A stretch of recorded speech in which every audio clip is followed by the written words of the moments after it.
उस जगह पर 500 साल तक मुसलमान नमाजें पढ़े। कांग्रेस के जीवी पंत मुख्यमंत्री थे, रात के अंधेरे में उसमें मूर्तियां रख दी गई। मेरी मस्जिद थी, है और रहेगी।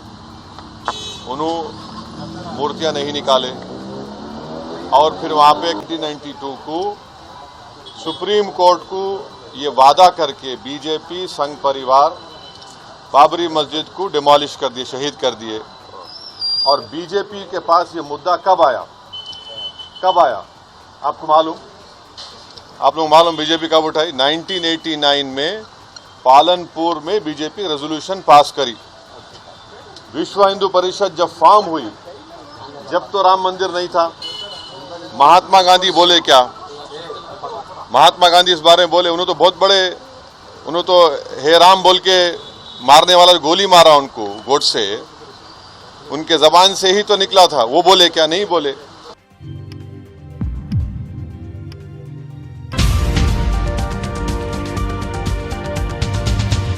एक बात सुनिए, 19 जब जीबी पंत चीफ मिनिस्टर थे तो उस जगह पर 500 साल तक मुसलमान नमाजें पढ़े। कांग्रेस के जीवी पंत मुख्यमंत्री थे, रात के अंधेरे में उसमें मूर्तियां रख दी गई। मेरी मस्जिद थी, है और रहेगी। उन्होंने मूर्तियां नहीं निकाले और फिर वहां पे कलेक्टर थे जिनका नाम था नायर साहब मस्जिद बंद करा के वहां पर पूजा शुरू कर दिए। और 1950s में नायर साहब जनसंघ के पहले मेंबर ऑफ पार्लियामेंट बने। फिर 1986 में लॉक्स खोले गए, बगैर मुसलमानों को सुने।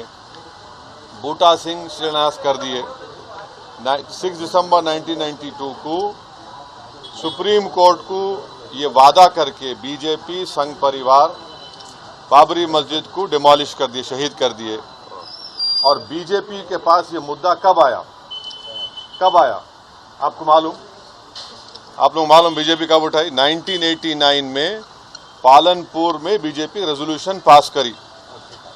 विश्व हिंदू परिषद जब फॉर्म हुई, जब तो राम मंदिर नहीं था। महात्मा गांधी बोले क्या?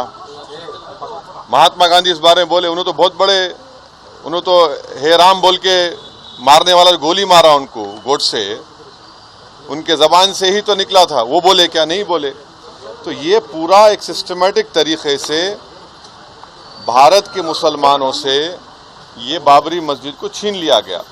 सुप्रीम कोर्ट का यकीनन फैसला है। सुप्रीम कोर्ट हमारे मुल्क की आखिरी एपेक्स कोर्ट है।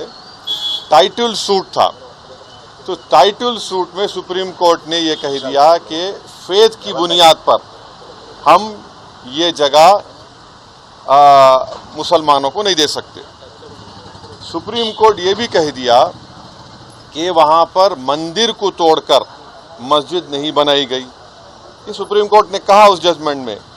और मैंने सुप्रीम कोर्ट के जजमेंट आने के बाद ये रिएक्शन आपको मीडिया को दिया था कि एक सुप्रीम कोर्ट के रिटायर्ड चीफ जस्टिस थे, उनका नाम जस्टिस JS वर्मा नाम था।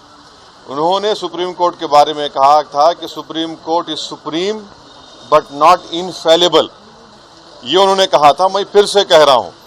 और मैंने उस वक्त ये कहा था कि ये जजमेंट आने के बाद ऐसे कई मुद्दे खुल जाएंगे, जिसको अंग्रेजी में बोलते हैं Pandora box will be open. और आज आप देख रहे हैं कि हर जगह पर संघ परिवार जाकर ये बोलता है कि नहीं, यहाँ पर मस्जिद नहीं थी। ये मेरा मानना है, ये मेरा बोलना है, हम ये बोल रहे हैं। अगर जीबी पंत मूर्तियां हटा देते तो क्या आज ये दिन देखना पड़ता हमारे को? अगर 1986 में ताले नहीं खोले जाते तो क्या आज ये दिन आता? क्या अगर 6 दिसंबर को बाबरी मस्जिद डेमोलिशन नहीं होता तो क्या ये दिन देखना पड़ता? ये सवाल है हमारे, इसका जवाब कोई दे ही नहीं रहा है।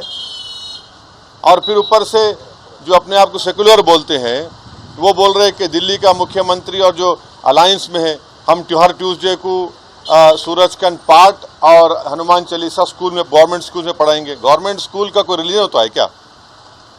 अभी तो सबका झगड़ा चल रहा है। क्या झगड़ा है ये? झगड़ा क्या है? अगर मोदी नहीं रहते तो हम भी चले जाते। हम उन सब से पूछ रहे कि बताओ ये जो मैं बातें कर रहा हूं, 3 इंपॉर्टेंट इंसिडेंट्स बोल रहा हूं। जीबी पंत जब चीफ मिनिस्टर थे 1986, 6 दिसंबर 1992, इस पर क्या बोलना है आप लोगों का? बोलो। कोई नहीं बोलता।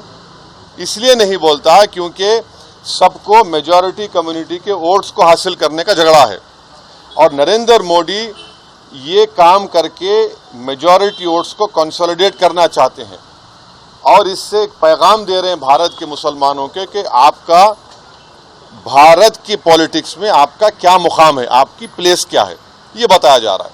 बस फिलहाल इस वीडियो में इतना ही दोस्तों। आपसे निवेदन है कि आप हमारे चैनल को सब्सक्राइब जरूर कीजिएगा, ताकि आपको वो खबरें पहुंचती रहें जिनको गोदी मीडिया नहीं दिखाता है, वो हम आप तक पहुंचाने की कोशिश करते हैं। फिलहाल इस वीडियो में इतना ही, हमें दीजिए इजाज़त। आगे फिर मुलाकात होगी आपसे किसी ऐसी खबर के साथ। तब तक के लिए जय हिंद, धन्यवाद।